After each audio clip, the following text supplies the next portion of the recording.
আজকে একটু আগেই দোকানে ছিলাম বলে কিন্তু হঠাৎ করে টুপি পরা গোল পাঞ্জাবি পরানো একটা মুরব্বী মানুষ আয়সা বলতেছে আমার 50টা টাকা লাগবে। আমার চোখ দিয়া পানি বের হয়ে গেছে।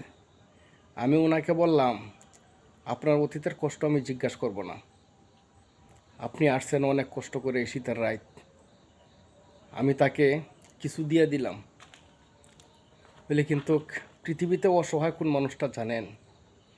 বৃদ্ধকালে যদি কোনো মানুষ ভিক্ষা করে এর মতো কষ্ট আর বুকের ভিতরে লাগে না। আমি কথা বলতে পারতেছি না, আমার কান্না এসে গেছে। আজকে হয়তো আমার টাকা পয়সা কম, আর না হয়তো ওনাকে আমি বলতাম আপনার আর কোনো দিন ভিক্ষা করা লাগবে না, কারো কাছে চাওয়া লাগবে না। আসলে কিন্তু কপালে যা নিয়ে আসছেন তাই। একটা জিনিস সবসময় স্মরণ রাখবেন, পৃথিবীতে সবচাইতে অসহায় হচ্ছে বৃদ্ধ বয়সের একজন ভিক্ষুক। আর যদি তার পৃথিবীতে সবচাইতে নামি দামি সম্মানী ব্যক্তি হচ্ছে কি জানেন? যার চরিত্রটা ভালো।